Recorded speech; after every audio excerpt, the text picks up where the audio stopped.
¿cómo estás? Bien, ¿tú, Jesús? Muy bien y sorprendido por el tema del día de hoy. Bueno, es uno de los temas que nos ha pedido nuestra audiencia, hablar de uno de los personajes históricos de la filosofía que quizá más ha influido por su pensar en otros filósofos. Estamos hablando de Sócrates y lo tienes en tu libro y en todos los temas que tú manejas de la numerología y que de una u otra manera hoy en día tiene más vigencia que nunca. Pues sí, como tú dices, a Sócrates lo tengo en mi libro, en algunos capítulos lo utilizo, porque realmente cuando tú hablas de historia de la filosofía, pues el grande de la época antigua, lógicamente, es Platón, pero Platón era pues discípulo de Sócrates, gran influido por su pensamiento. Como sabemos, pues Sócrates no escribió nunca nada, porque decía que él no quería dejar nada para la posteridad que pudiera malinterpretarse. Entonces decidió pues no dejar nada escrito y todo lo que conocemos pues lo conocemos prácticamente a través de Platón y algún que otro de sus discípulos.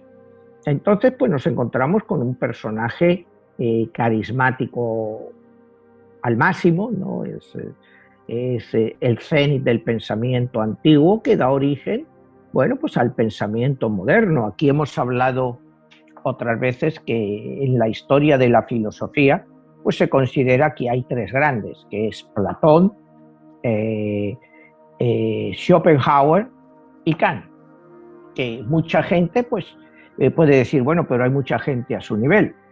Es posible que los haya, pero ninguno los ha superado. Eso es lo que creo, todos los historiadores de filosofía están de acuerdo, que nadie ha superado a esos tres pensadores. Entonces, pues uno de los grandes, como es Platón, pues es discípulo de Sócrates y gran parte de su filosofía pues la basa en los conocimientos que obtuvo de su maestro. Entonces hoy vamos a entrar en el pensamiento y la vida de Sócrates. Manuel, quizás esa es la primera pregunta, es de que su misma historia, su fecha de nacimiento, sus orígenes son todo un misterio. ¿Cuál es la fecha que se considera que pudo haber nacido? Bueno, el año sí se sabe exacto, que fue el año 470 a.C. Entonces la fecha que se maneja con más probabilidad es que fue un 7 de abril del año 470 a.C.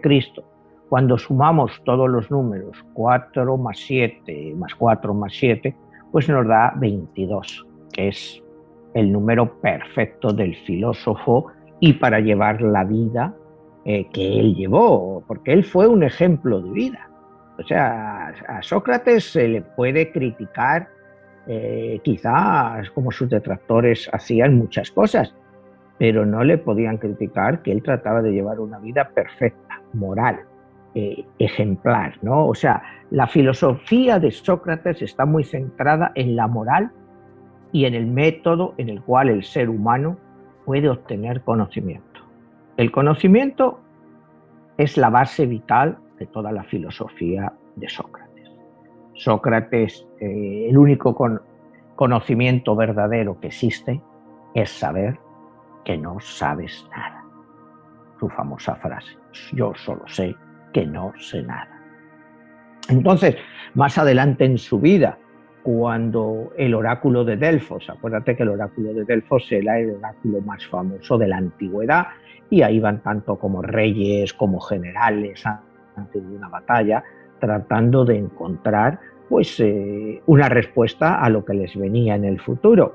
Y una vez cuando le preguntan al oráculo de Delfos quién es el hombre más sabio de Grecia, el oráculo de Delfos dice el hombre más sabio de Grecia, sin lugar a dudas, es Sócrates.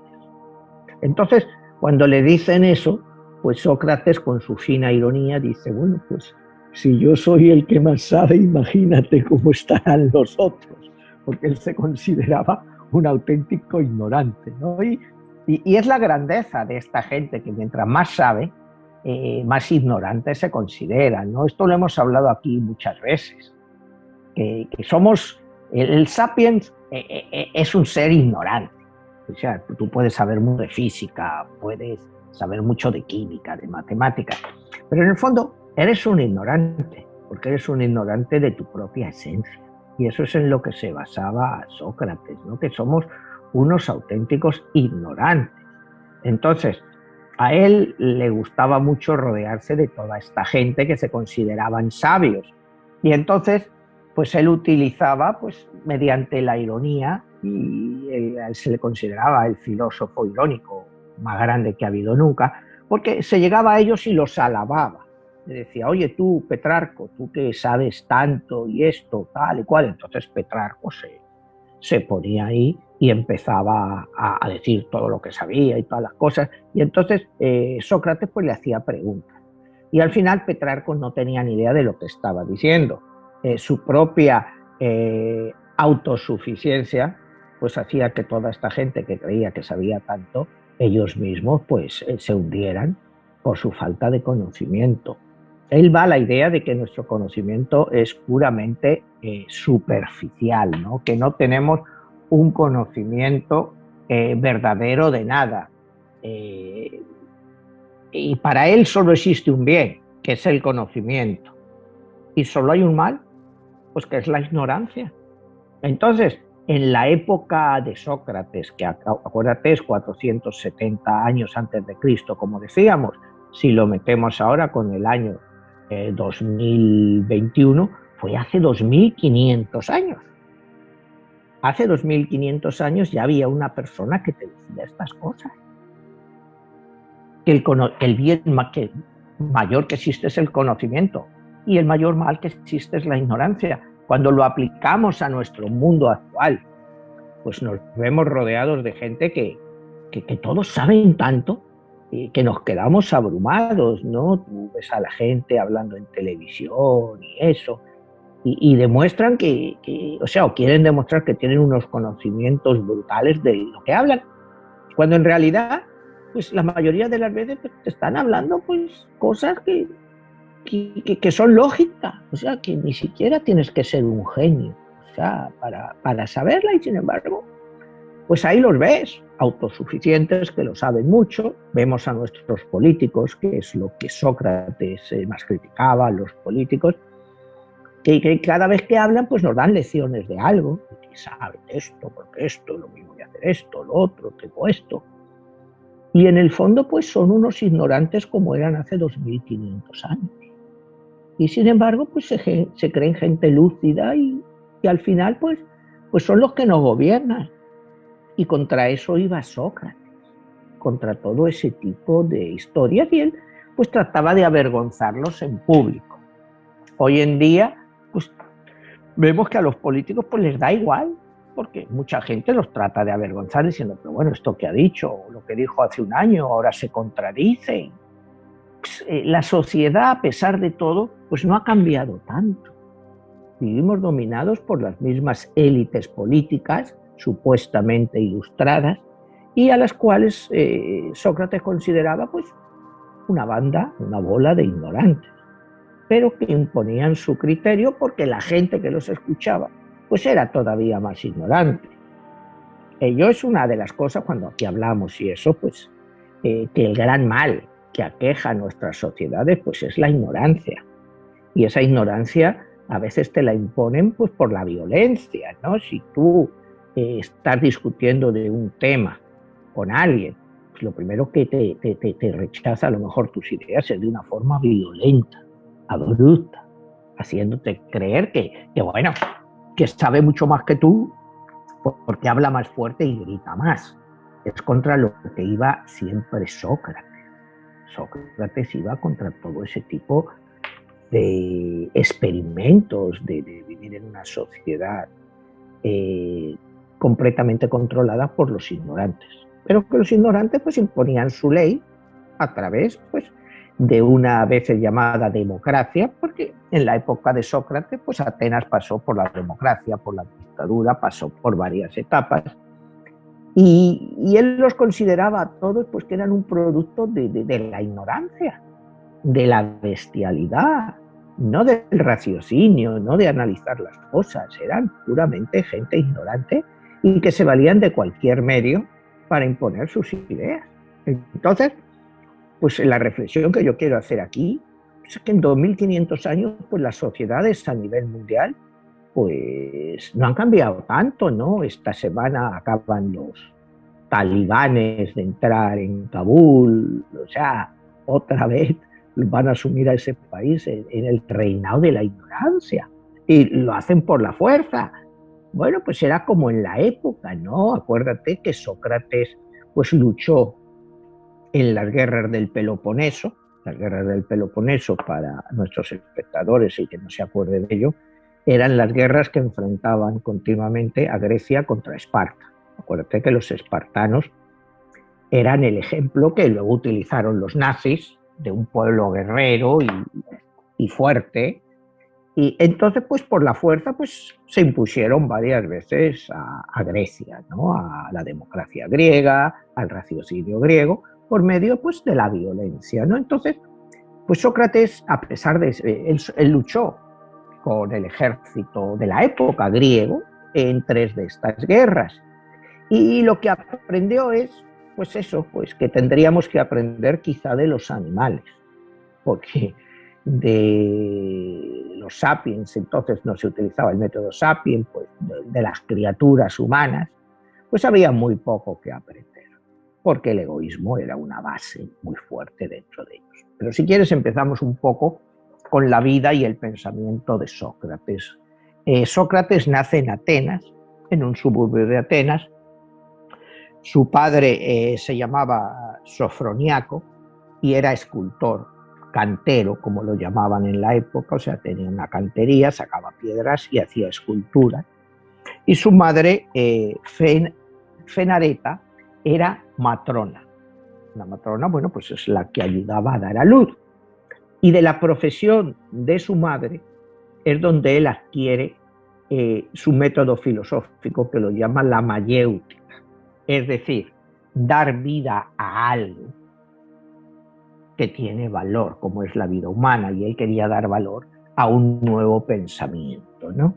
Entonces, pues la infancia de Sócrates es una infancia relativamente normal, estudia pues las cosas clásicas de la época, que eran retórica, matemáticas, un poco de filosofía, en fin, lo que se estudiaba, y él no era de una clase social alta, era una clase social, se consideraba media baja, o sea, no estaba a nivel aristocrático ni nada para eso, él era un hombre libre, y porque acuérdate que en Atenas todos los hombres eran libres, excepto los esclavos, porque Atenas, dentro de su democracia, aceptaba la esclavitud pues como una virtud o como una condición natural pues para muchos seres humanos. Entonces, pues había ciudadanos libres y los esclavos. Él ya desde joven tiene una gran preocupación pues por la dialéctica, por buscar lo que él consideraba la verdad, cuestionaba todo. Por varios años él deja el seno familiar y se dedica a vagar por las calles de Atenas. Algunas veces pues se quedaba en un sitio pues todo el día, solo mirando a la gente y esperando que la gente le preguntara algo. Y bueno, él aprendió mucho de eso y de lo que era el carácter humano, ¿no? Empezó a ver que la ignorancia pues era muy grande y que mientras más ignorante era la gente, más se creían que sabían, ¿no? Él ya con 20 años pues ya tenía unos muy buenos conocimientos y se le acercaba gente pues a darle consejos y él pues se los tomaba pues como diciendo, bueno, está bien, sí, sí. Y él entonces empezaba pues con su retórica, con el halagar a la gente para demostrarles lo ignorantes que eran. Y él se divertía con ello. A medida que pasa el tiempo, pues estas cosas, él empieza ya a tener discípulos, seguidores, y estas cosas pues no gustan a las autoridades, porque también se reía, lógicamente, de toda la gente que estaba en el poder. Es en esta época más o menos cuando él se casa con Jantipa. Jantipa era una mujer de una clase social superior. Entonces, pues no era un matrimonio muy adecuado a la época, porque ella era una mujer de una clase superior, pues, con cierta cantidad de dinero, y era una mujer de un carácter infernal. era una mujer brutal. Sócrates, pues como bien nos dice la historia, era feo, muy feo, era bajito, con barrigón, los ojos saltones, o sea, era muy feo. Y ya entendiendo los criterios para definir la fealdad en la época, pues todos le consideraban un tipo muy feo. Jantipa no es que fuera una belleza, pero era una mujer muy malcriada, muy mimada por sus padres, y tenía un carácter eh, infernal, ¿no? Entonces, pues, él fue capaz más o menos de sobrevivir a esta relación pues con su ironía, ¿no?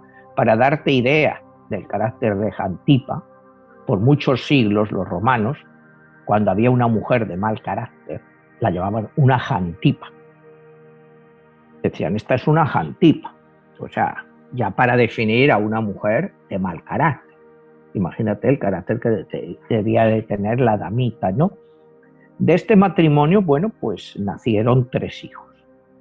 Entonces, pues más o menos eso es un poco la biografía, las cosas que sabemos de la vida de Sócrates, cosas personales, y hay que entrar directamente en su filosofía para entenderlo mejor, para luego llegar al momento, acuérdate que la culminación de su vida, pues es su sentencia a muerte por el propio tribunal de Atenas, que le condena a muerte. Hay 502 personas que están en ese jurado, nobles, jueces y tal, que están en ese jurado, pero ya iremos luego al proceso, al proceso final de su vida, ¿no? Él muere pues con 71 años, en el año 399 antes de Cristo. Y como veremos, pues él muere con la muerte habitual, que era los condenados a muerte, que se les daba la cicuta para que ellos mismos se la tomaran y murieran. Era pues una especie de ejecución bastante... tendríamos que aprender de la época, ¿no? Para que una muerte no fuera muy dolorosa. O sea, creo que eso es un legado hoy en día, pues las brutalidades que vemos, las sentencias de muertes, ya no te digo antiguamente, sino en la propia actualidad, ¿no?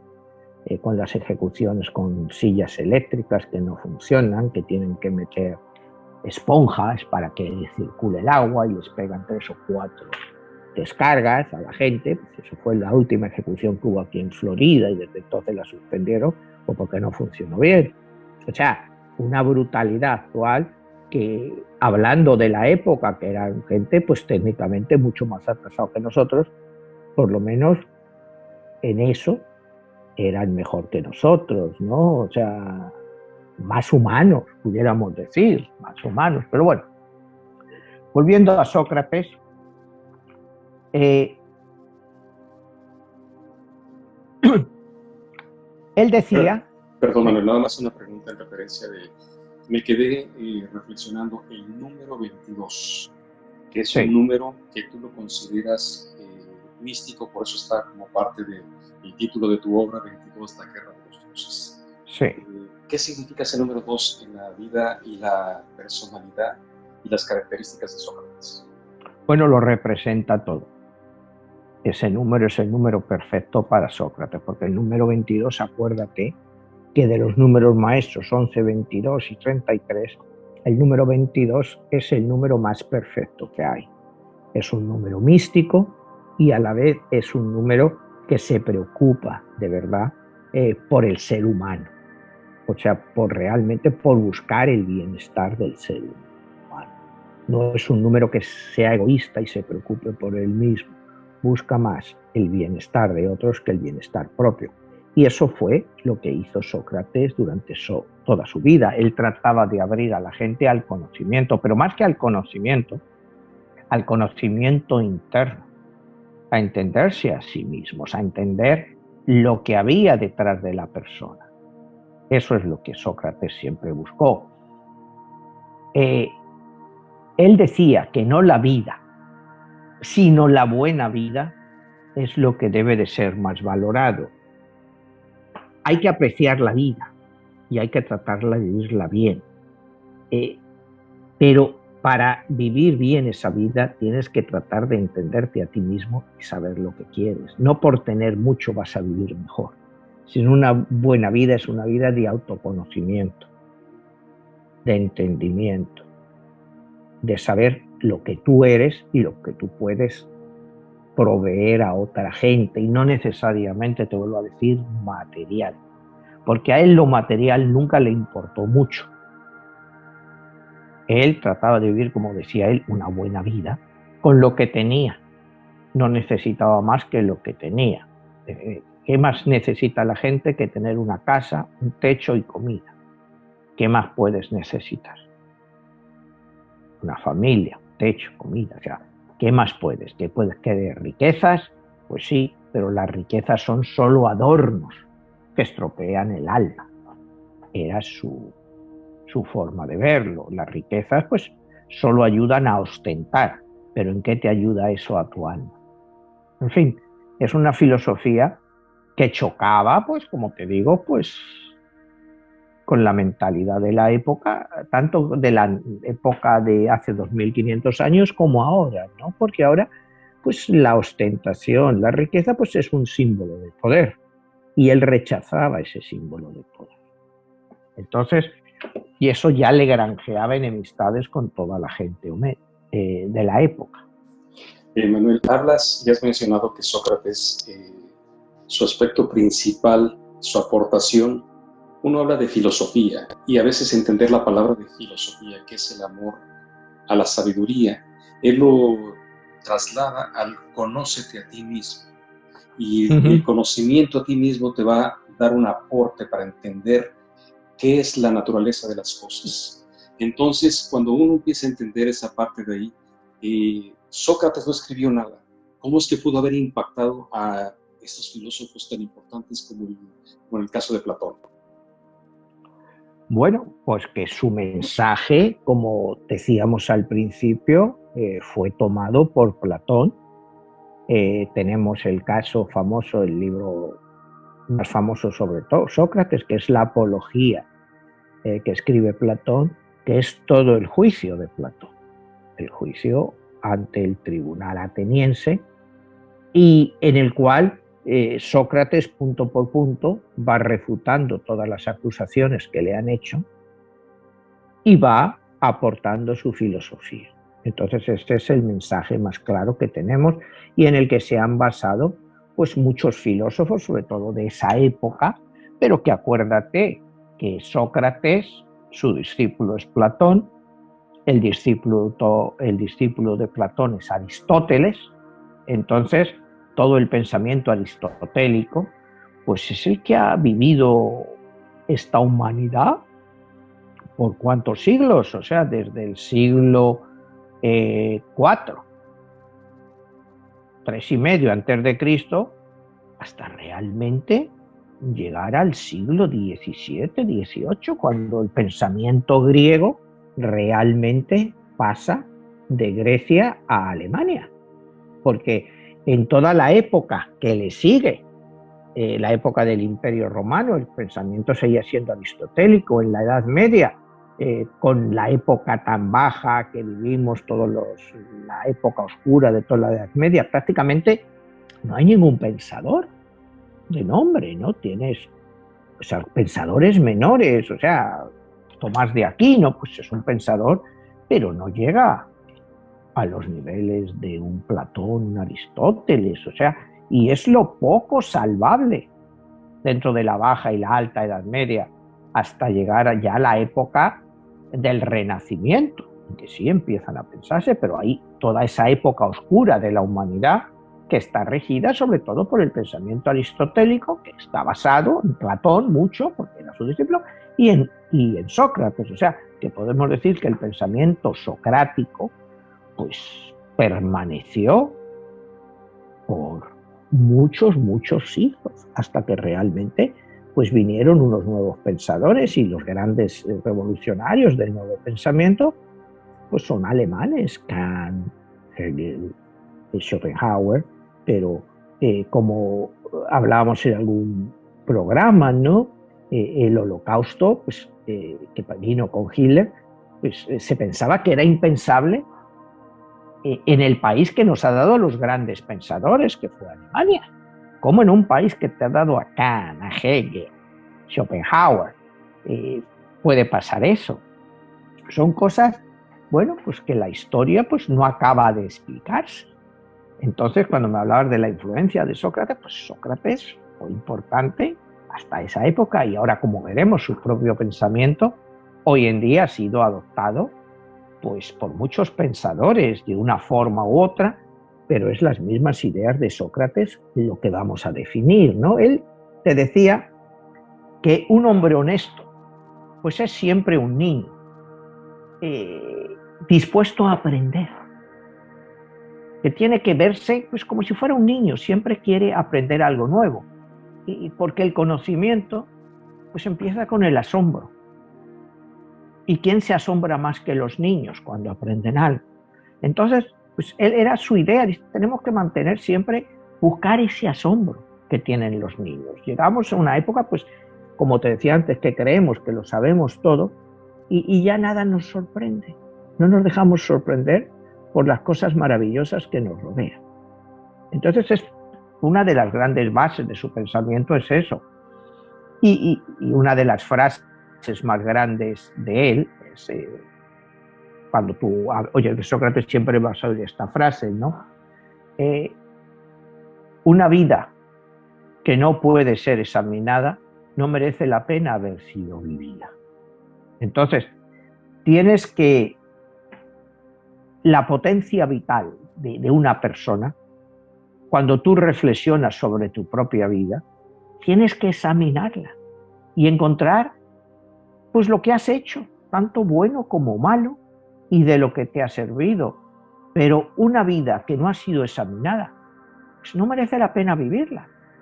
Es un concepto para la época difícil de entender, tanto como para la clase dirigente como para la clase media. Pero acuérdate que esta clase media baja, pues escuchaba a estos filósofos más que nosotros lo hacemos ahora. Pues tampoco tenían cine, no tenían el teatro.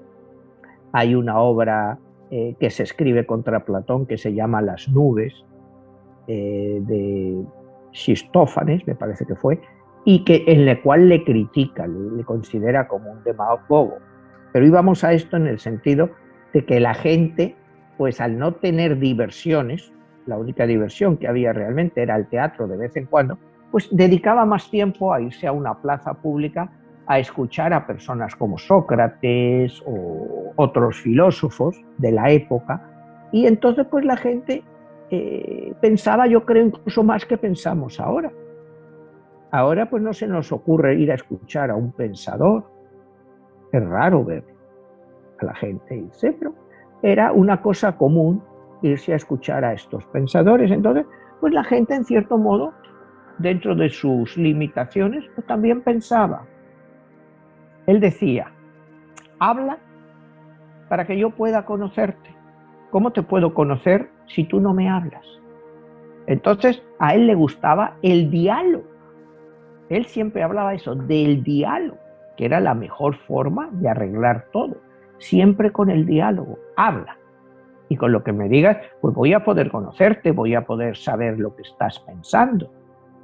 Pero no te calles, sencillamente habla. Él decía que, bueno, pues que vivimos rodeados de amigos, o que creemos que son amigos, y algunos sí lo son, pero dice, el amigo es como el dinero. Antes de ser necesario, debes de conocer su valor. O sea, él hablaba eso contra el falso amigo, el falso adulador que te crees que es tu amigo, pero a la hora de la verdad no está ahí. Entonces él lo comparaba con el dinero. O sea, ¿qué es el dinero? Bueno, el dinero, tú tienes dinero, pero tú tienes que saber el valor de ese dinero. Tú necesitas el dinero pues, para comprarte una casa, para comprar comida, sabes el valor que tiene el dinero, pero no sabes el valor de un amigo. Porque muchos de los que tú crees que son amigos tuyos, pues cuando más los necesitas no están ahí. Entonces, pues eso iba contra la falsa ilusión de las amistades, sobre todo las amistades que se granjeaban, pues estos políticos de la época, son como los actuales, ¿no? Pero como siempre, que si amigos, alianzas, en fin. Él decía, yo quiero escucharles hablar, a ver lo que nos van a decir. Él decía que siempre el sumo saber estaba en examinar el por qué. ¿Por qué? Había que indagar en todos esos temas. ¿Por qué? ¿Por qué pasaban estas cosas? ¿Por qué esto? ¿Por qué el otro? Y claro, pues eso incomodaba. O sea, él cuestionaba todo. ¿Por qué habéis sacado esta ley? ¿A quién beneficia esta ley? Y claro, pues, los gobernantes de la época decían, bueno, este tipo no hace más que molestar. Está metiéndose en cosas pues, que antes los filósofos no se metían. Entonces, él ya desde muy pronto empieza a ganarse pues la enemistad de las élites, tanto dirigentes a nivel político como comerciales, a nivel de los mercaderes, de la gente que hacía negocios, porque él los cuestionaba. Entonces, él se buscó ya desde muy joven pues muchos enemigos que luego pues al final pues acabarían eso con su condena a muerte. Él, cuando se le criticaba que era muy feo, porque los bustos que hemos visto y eso, y él decía que la belleza es una tiranía que es efímera, porque todo pasa. Entonces, que no hay que mirar la belleza física de una persona, sino la belleza interna. O sea, que eso es, pues sí, es muy cierto, pero el sapiens, tú sabes que pues se siente atraído por la belleza, lógicamente, pero él decía que eso es totalmente efímero y bueno, nosotros pues es así, ¿no? Por cuánto tiempo te dura la belleza, tanto un hombre como una mujer, es algo que eventualmente pasa. Entonces él decía, no te creas que eso te va a durar para siempre, porque se acaba. Entonces lo único que te va a quedar es el conocimiento, sobre todo el conocimiento interno de lo que hayas tenido. Él decía que el mayor de todos los misterios es el propio hombre. El hombre es un misterio en sí. Es qué somos o qué pretendemos ser. Pues es un misterio, como él decía, desde el origen de la humanidad. O sea, somos un misterio. Decimos pues que nos han creado los dioses, que, en fin, pero no somos más que un misterio. Cuando él se enfrentaba a los políticos y a toda esta gente, a los jueces y todo eso, decía que es peor llevar a cabo una injusticia que cometerla, ya que el que la comete se transforma en injusto, pero el otro no. Es decir, si vas a cometer una injusticia, mejor no lo hagas. No lo hagas. Porque ya te estás convirtiendo en una persona injusta, entonces ya todos tus valores morales, acuérdate que la filosofía de Sócrates es una filosofía moral, ya no te van a servir de nada. La injusticia es uno de los mayores males que rigen a nuestra sociedad, decía, que lo podemos aplicar y otra vez a nuestra sociedad actual. Nuestra sociedad actual, pues como vemos, está llena de injusticias, pues bien por tu clase social, por tu raza, por tu origen. Entonces, lo que él ya criticaba, lo vivimos en las sociedades actuales. Entonces es lo que te digo, hemos avanzado. O sea, lo que quiero hacerte ver es la vigencia que todavía tiene la doctrina socrática en nuestras vidas. Hemos avanzado, pero no hemos avanzado tanto como nosotros nos creíamos. Él dice que en un momento dado, pues la propia muerte puede ser una de las grandes bendiciones, porque te aleja de todo esto, de todo este sufrimiento que has vivido, de todas las injusticias, de todos los malos momentos. Entonces, pues que no hay que tenerle miedo a la muerte, que puede ser una bendición. Si llevas una vida de sufrimiento, de miseria, si eres un esclavo, pues ¿qué más te da morir? O sea, es una frase dura, pero tú ves toda esta gente que vemos que el mundo actual está lleno de suicidios, gente que se suicida pues porque no aguanta cómo vive o cómo sufre. Bueno, pues es un poco pues lo que decía Sócrates. Esta gente creen que la muerte va a ser una bendición para ellos porque les va a quitar de su miseria o de sus problemas. Unas personas pueden aceptar el suicidio como algo normal, otras personas en nuestra sociedad no, pero al final, como decía Sócrates, es un acto íntimo. Al fin y al cabo es tu vida, y si ya no quieres vivirla. Pero también sí, pues, no hay que dejar de poner en claro y enfatizar que sigue siendo la puerta falsa. Bueno, sí, es una puerta falsa, pero como decía Sócrates, pero es la decisión de la persona. O sea, ¿y quién puede influir en la decisión de una persona? O sea, puerta falsa, pero nuestras vidas están llenas todas de puertas falsas. No sé si me entiendes, o sea, yo no es que yo justifique el suicidio, no sé si me entiendes, pero si una persona llega a la conclusión de que ya no puede seguir viviendo, pues al final es su mente, su yo interno el que le decide pues quitarse la vida, ¿no? Entonces, pues, como decía Sócrates, pues puede ser una bendición, aunque no lo justifiquemos. Pero no podemos entrar dentro del yo interno de cada uno, porque cada uno tiene su forma de ver las cosas. Imagínate un esclavo de la época ahí trabajando en una mina, pues ya gente que te vivía máximo 2 años en unas condiciones miserables, pues para ellos la muerte es una bendición. O sea, siempre hay que entender la situación actual. Hoy en día, gente que está en prisiones de estas brutales, pues la muerte puede ser una bendición para ellos. O sea, siempre hay que extrapolar la situación y mirar el contexto. O las personas que viven en enfermedades terminales, que buscan la eutanasia como una opción. Exactamente, ¿no? Y bueno, pues esta es parte de esta filosofía que él tiene, que siempre va en el yo interno, el tú mismo es el que tienes que aprender, ¿no?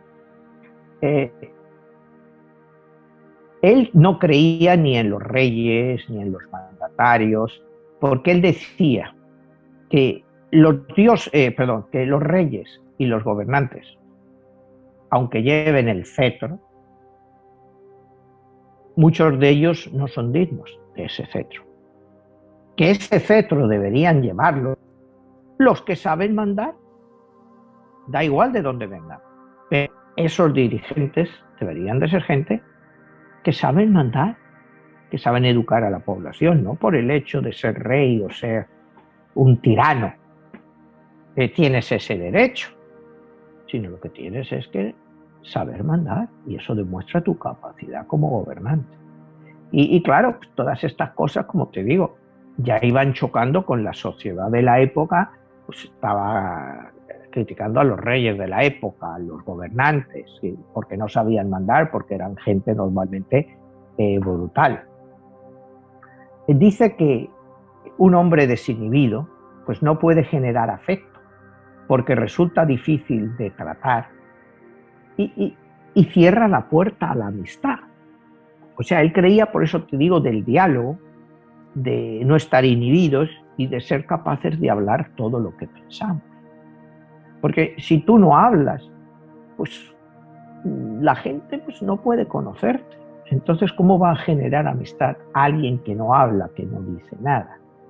En fin, él creía, como te vuelvo a decir, siempre en el diálogo, ¿no? Y él decía que todos aquellos que crean que pueden mover el mundo, lo primero que tienen que hacer es moverse ellos mismos. O sea, ¿tú quieres mover el mundo? Sí, pero tú también tienes que moverte a tú mismo, porque una moral, que él dice, que se base en valores emocionales, como se hacía mucho en la época, son valores emocionales relativos y no son más que una mera ilusión. Pero ese es el mismo debate que tenemos hoy en día. Nuestros valores en las sociedades son valores emocionales. Entonces esos valores emocionales pues en el fondo no son más que una mera ilusión, no son reales. Pero nuestra vida, nuestras formas, nuestros políticos, pues nos venden valores emocionales. Hace 20 años ha habido septiembre 11, bueno, pues venga, Afganistán. Ahí estás moviendo un valor emocional, estás moviendo pues que han atacado tu país unos terroristas y que se refugian, ¡pum! Vamos para allá. 20 años después, ¿qué se ha conseguido? Nos vendieron un valor emocional que ahora nos parece un valor emocional que no ha tenido sentido y se han gastado 2.3 billones de dólares en guerra, con un montón de muertes, países destruidos. Eso fue el valor emocional válido. Bueno, pues hace 20 años lo fue. Ahora mismo pues, vemos las consecuencias, que en el fondo no ha servido para nada y veremos las consecuencias que eso pueda traer. Él iba contra todo ese tipo de cosas, esos valores emocionales que enfrentaban a Esparta contra Atenas. O sea, él consideraba que todas las guerras, el único fin que tenían era el beneficio de algunos. No el defender una sociedad, sino el beneficio de algunos que se lucraban con esas guerras. Y es lo que pasa actualmente. Dime una sola guerra que no se haga por lucro. Que no se haga por lucro. La Segunda Guerra Mundial, bueno, pues fue por lucro, lógicamente. Alemania quería expandirse y tomar, no como esclavos, pero como súbditos y gente que les pagara impuestos el resto de Europa. O sea, todas las guerras son así. Cuando Estados Unidos se mete en Vietnam, porque es, bueno, para defender unos intereses económicos, no para otra cosa. Todas las guerras son así, solo buscan el lucro de unos pocos. Era lo que ya te decía Sócrates. Y como te digo, él combatió como soldado en 3 guerras de estas del Peloponeso. Y según dicen las crónicas, pues fue un soldado valiente. Fue un soldado valiente y que luchó bien. O sea, no era un cobarde. A él, pues como él era siempre, cuidado, que Sócrates era respetuoso de las leyes. Él respetaba todas las leyes. Y como las leyes había que respetarlas, si te decían tienes que ir a la guerra, pues él las respetaba e iba a la guerra. No le parecía bien, pero él aceptaba las leyes. Siempre lo hizo y es lo que le llevó a su propia muerte, como veremos más adelante, el aceptar las leyes. Porque creía que las leyes, una vez que se habían hecho, estaban para cumplirlas. Y si eran leyes injustas, era tu labor, la labor de la persona, la labor del filósofo, de cambiarlas para que fueran leyes justas. Pero mientras hubiera leyes, aunque fueran injustas, había que aceptarlas.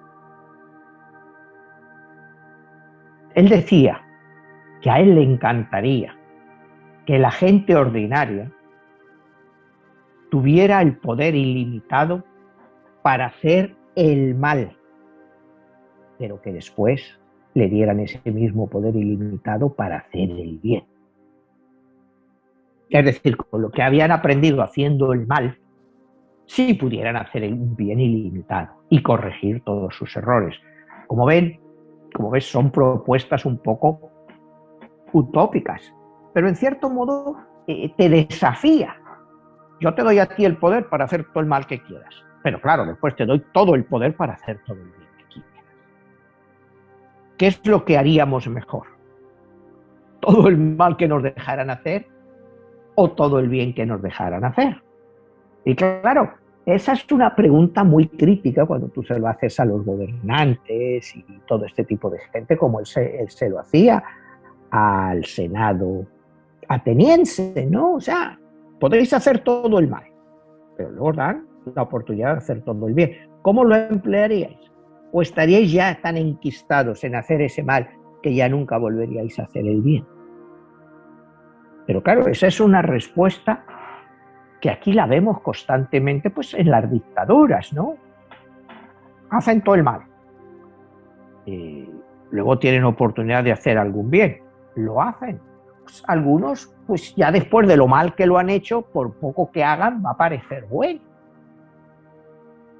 porque ese es lo que pasa con los dictadores, ¿no? Aquí se hablan de dictadores, se hablan de, bueno, de que si llegó este dictador y qué tal, si hizo mal, pero luego lo hizo todo muy bien, ¿no?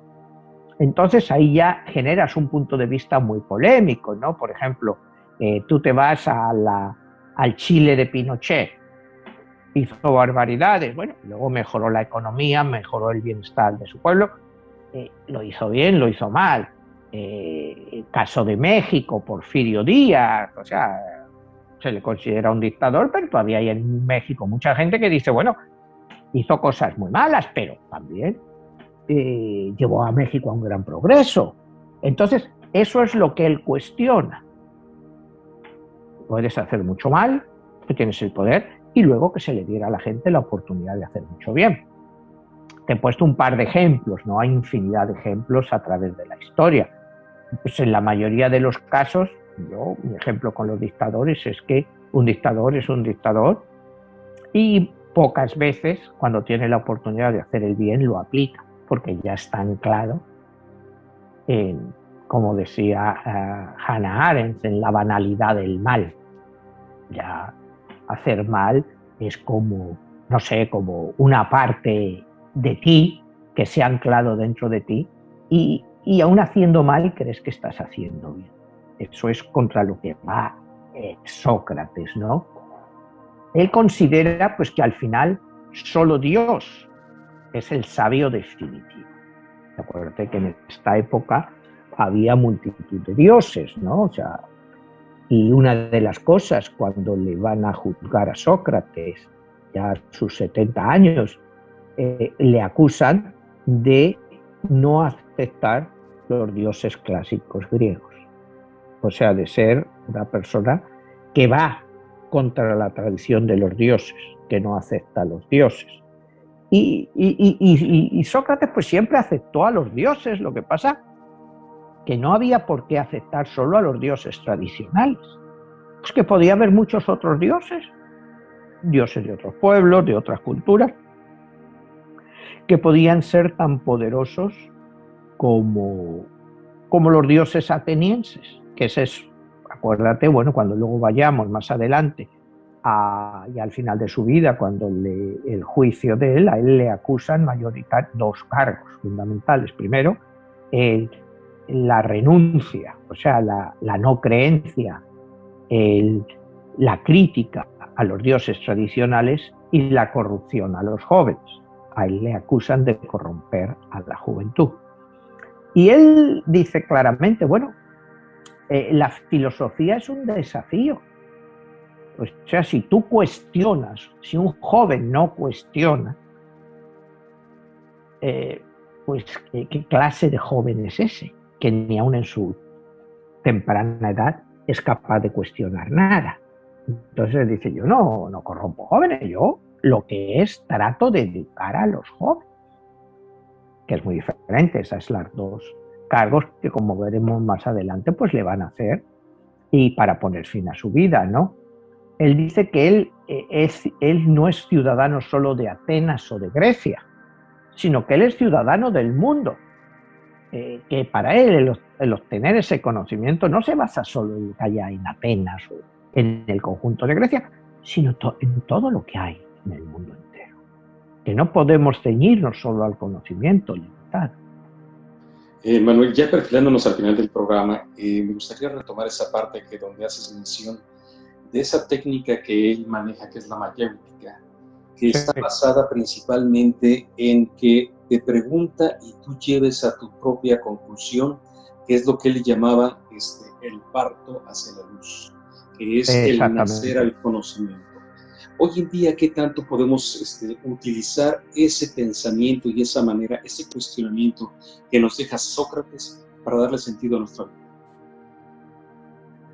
Bueno, pues sería muy interesante utilizar la mayéutica, como tú dices, porque su madre era partera y lo utiliza de eso, de dar vida a la luz, a un nuevo conocimiento. Pues en nuestra sociedad actual, pues es un poco de lo mismo, ¿no? Deberíamos de cuestionarnos, porque él todo lo hacía, como tú dices, a través de preguntas y de contradicciones. y te preguntaba una cosa y te decía, sí, ¿y por qué esto? ¿Por qué esto otro? Hasta que al final, pues la persona acertaba o encontraba su propia conclusión. Pues en nuestra vida actual, en la sociedad actual, si nos planteáramos todo lo que nos rodea, podríamos llegar a un montón de conclusiones. Lo que pasa que es muy complicado. Acabamos de hablar de la guerra de Afganistán. O sea, si nosotros nos hubiéramos planteado hace 20 años lo que iba a ser esa guerra, las consecuencias, lo que podría pasar, si nos hubiéramos explicado el porqué y no hubiera sido un sentimiento emocional de que había que hacer algo, ¿hubiéramos hecho eso? Hoy en día te das cuenta de que no. Entonces, eso es lo que habría que aplicar a nuestra vida, a cualquier decisión. No sé, si te vas a las elecciones políticas en los países y todo, si tú miras los cuestionamientos de los políticos o todo y analizas lo que hay detrás de ellos, ¿los votarías? Si realmente tú analizaras los programas que tiene toda esa gente, ¿los votarías? Pero al final es que no votarías a nadie, porque todos son iguales.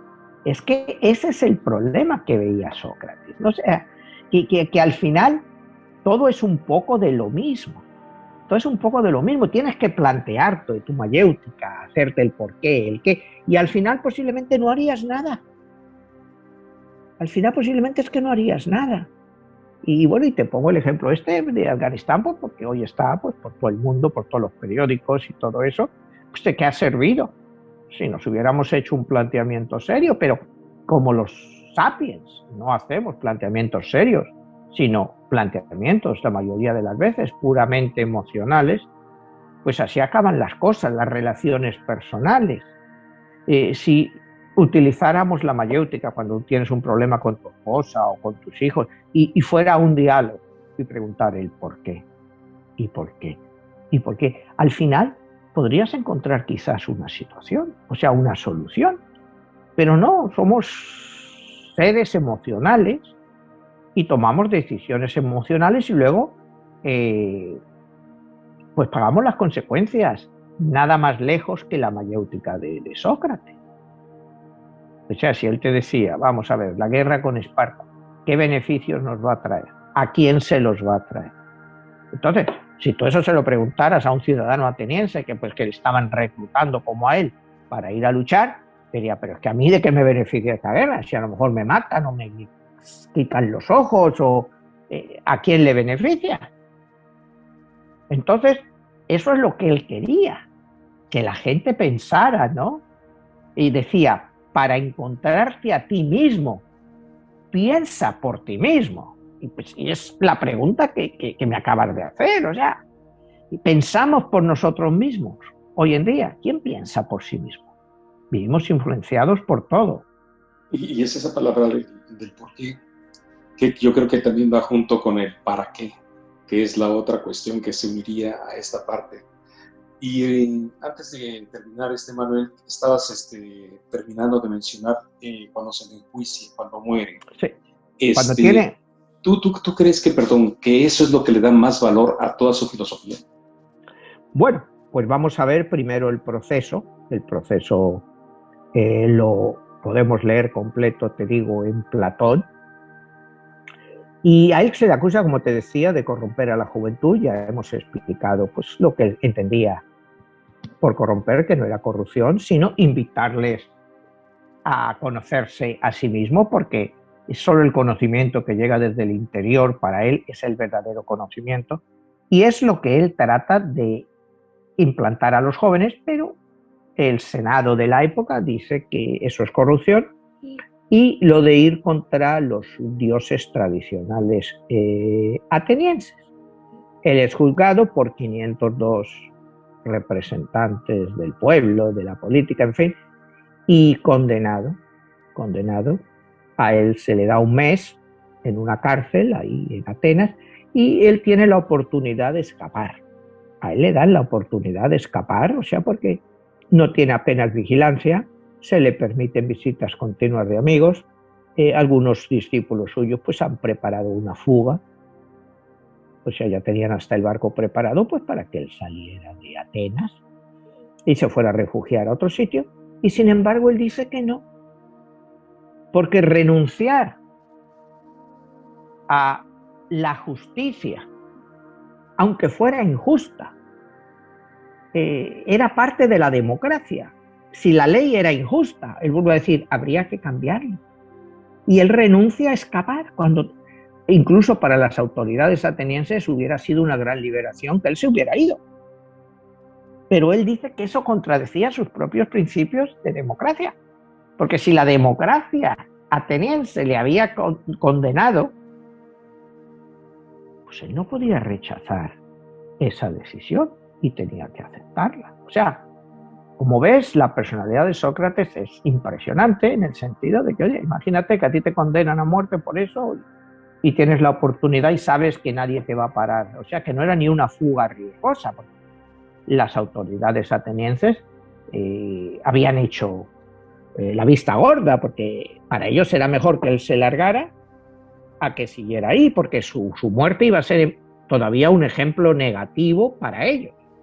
Porque sí, los 502 que le habían condenado, pues fue también un jurado muy dividido, o sea, un jurado de quien realmente, pero el legado que él dejaba era mucho más peligroso aceptando la muerte que yéndose, porque les daba a entender que, bueno, había que cambiar eso, porque a él le habían condenado injustamente y sin embargo aún así, pues toma su cicuta y muere.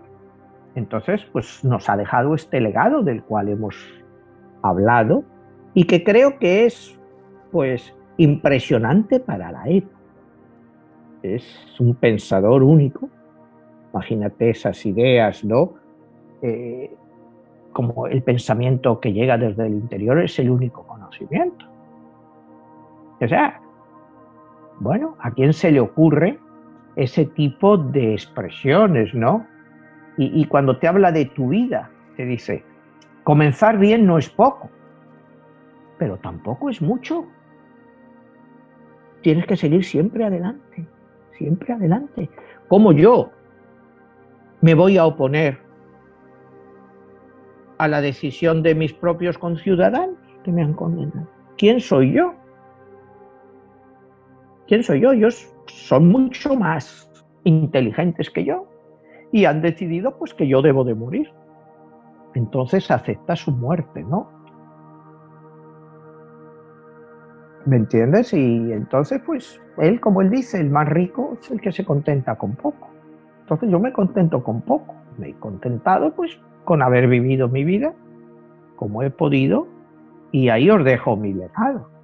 Y el legado, pues, como decíamos antes, pues nos va a llegar a través de Platón, que lo va a extender luego Aristóteles y, como te digo, pues es una filosofía que va a regir pues, en Europa pues, por los próximos casi 20 siglos, hasta el Renacimiento. Imagínate el tremendo legado que nos ha dejado. Pues muy bien, Manuel, ha sido verdaderamente sorprendente aprender de las enseñanzas de este filósofo Sócrates. Y bueno, su numerología, quizá algo fascinante, ese número 22 y todo eso que hay detrás de ello, así como en tu obra, en tu libro 22, La Guerra de los Dioses.